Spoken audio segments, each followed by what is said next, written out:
Welcome to our iPLATO setup session video. This is our first training segment that will focus on setting up the basics of your text messaging service, as well as giving you a broad overview of several functions. So this video's main focus will be the Settings tab.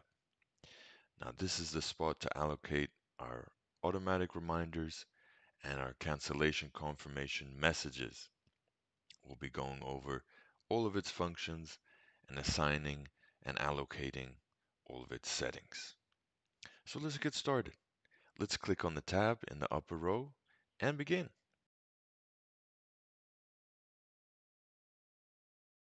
Section 1, Templates. So let's click on the Templates tab on the left-hand side. We'll be put automatically into the Automatic Reminders section. Here we will be dealing specifically with appointment reminders being sent out to your patients. The text below in the box is what will be sent out to them. Now, as we can see as well, we've got our mail merges. Now, the mail merges will be filled in automatically by the software. We have our trigger word, cancel. It's written in big capital letters for the patient's attention. This is the word that the patient can text back directly to the message they received, and it will be sent to the iPLATO software and automatically cancel their appointment. Now, this is a detail we'll go into a little bit later in the session. In fact, it's our next step, how trigger words work and what are the inner workings of automatic cancellations. Also to note, the message is within 160 characters. This is useful information because if a message is within 160 characters, it is sent as one message, which means it's only costing you 1 credit. If a message is over 160 characters, it will be split up into several messages. So that's pretty much it for the automatic reminders. Let's delve further into what happens next when that patient texts back cancel. So let's go and click on the Cancellations tab. Section 2, Cancellations. So now that we've clicked on the Cancellations tab, we're by default be in the General section. In this General section, it will give a brief overview of the cancellations.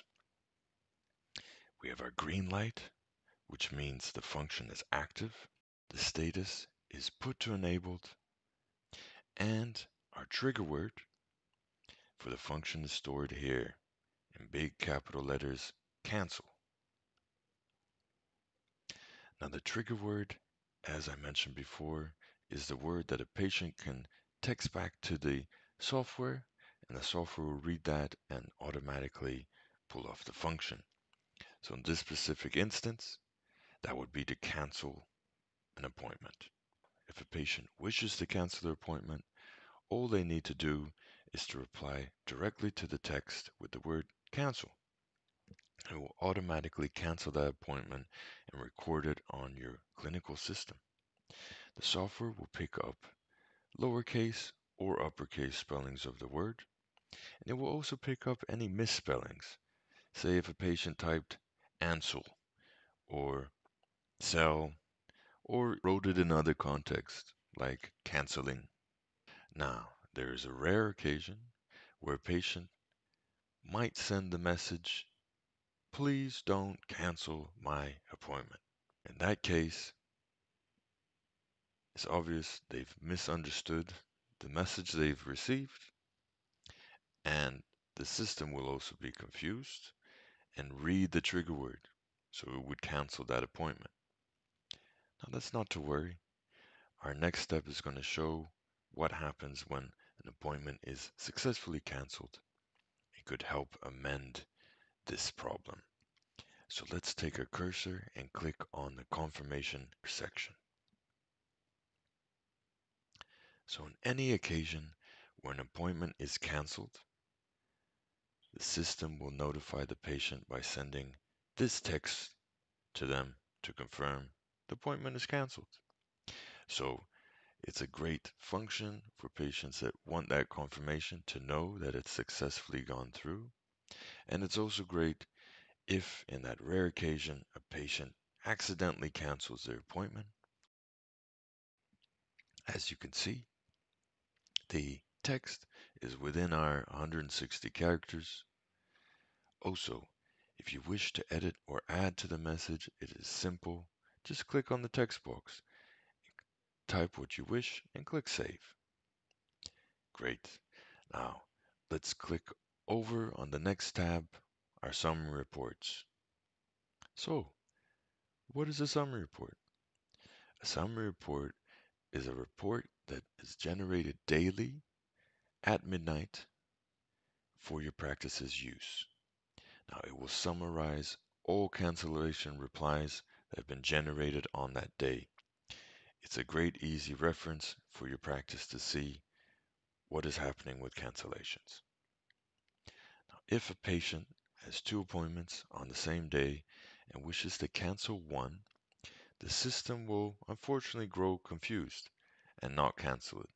But what it will do is it will drop a message in your summary report and say, manual cancellation is required, letting you know to manually cancel that appointment for that patient.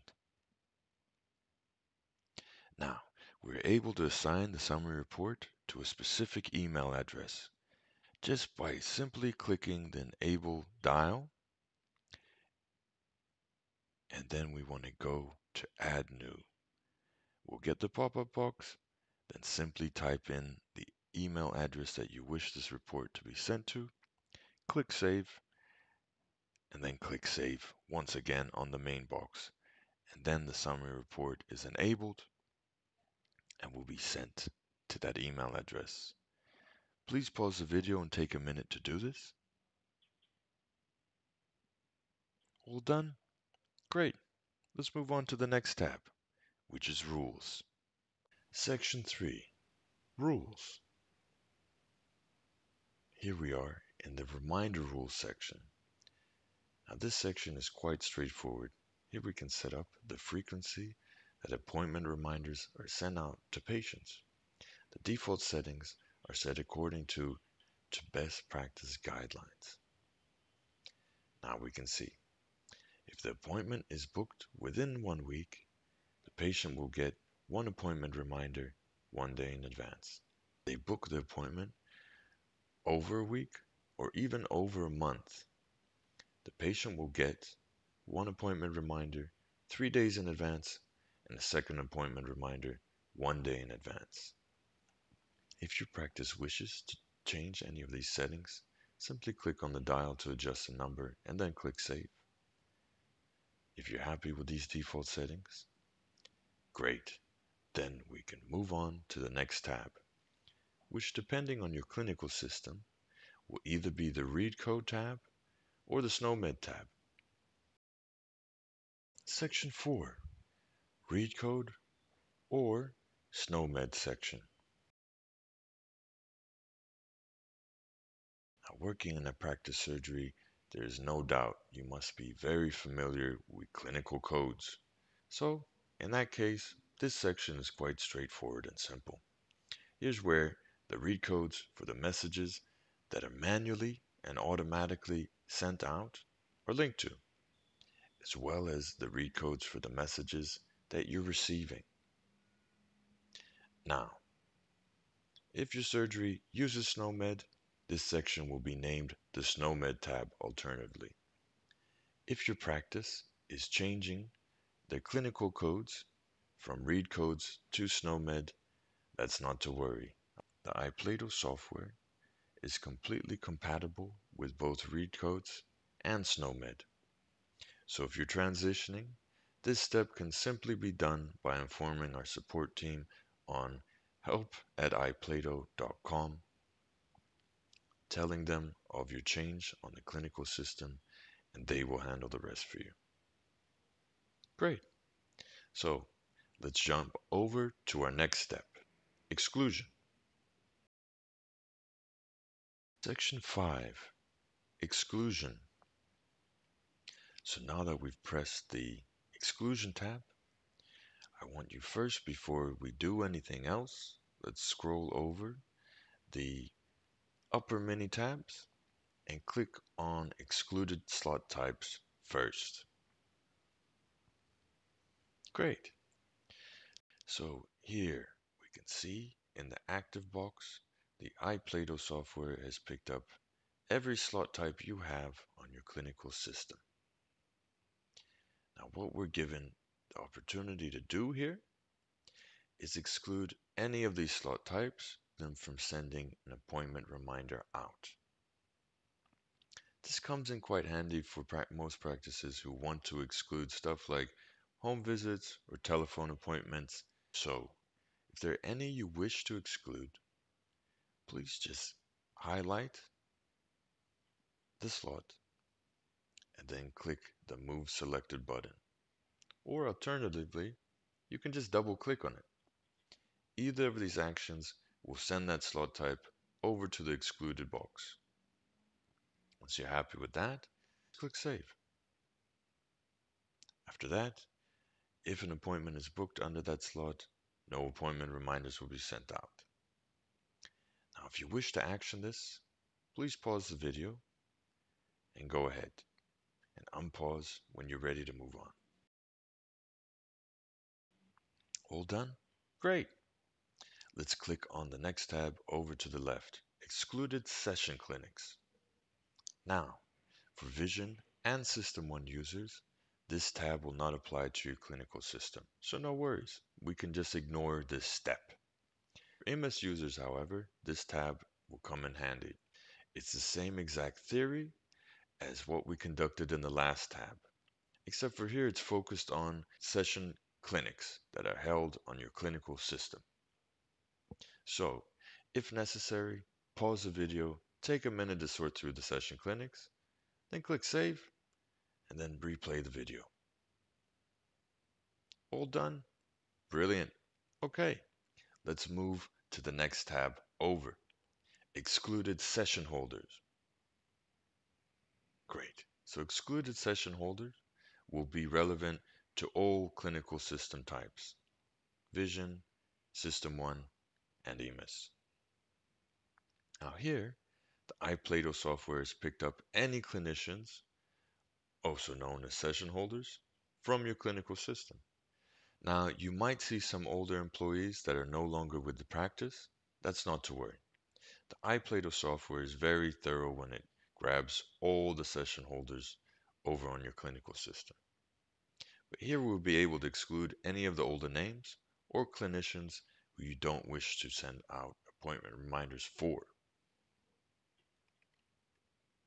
So, with the same theory in mind, pause the video and take a minute to sort through those session holders. Exclude any that you want, then when you're ready, click Save and click Play. All done? Brilliant. Okay, so we're all done with the exclusion section. Let's click on the next main tab, Alert. Section 6, Alert. Now in this section, we have the chance to customize our undelivered report. Now, this is a report that works in a similar way as a summary report that we assigned beforehand, except for an undelivered report will summarize all text messages that have been unsuccessfully sent out.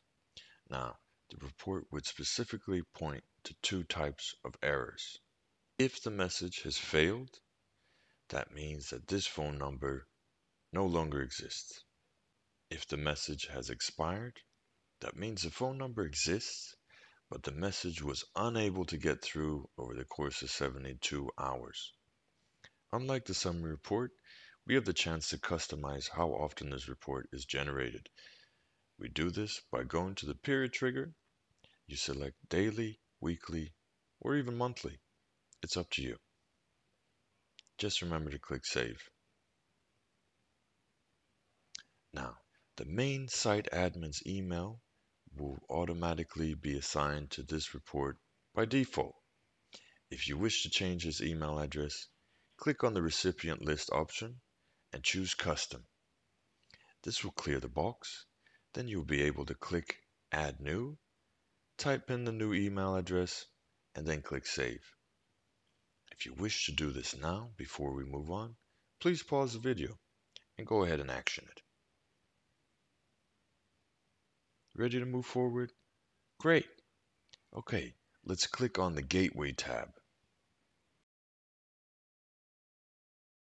Section 7, Gateway. This section is quite straightforward. Here's your unique gateway number that is sending out text messages and receiving text messages. It is a text-only number, so if a patient attempts to ring it, they will only receive a dial tone, making it quite clear that it is not an inquiry number. All incoming and outgoing text messages will be archived in the report section, which will be discussed further in an upcoming video. But you do have the option to have all SMS replies be sent to one specific email address. If that's what you want to do, you would go ahead by looking at the Forward SMS Replies box, then clicking on Add New. Type in the email address in the pop-up box, and then simply click Save. If you wish to take a minute to do this, pause the video and insert the address you want. All done? Great! So we have now covered all of the Settings tab. Anyhow, that brings us to the end of our video session for setup.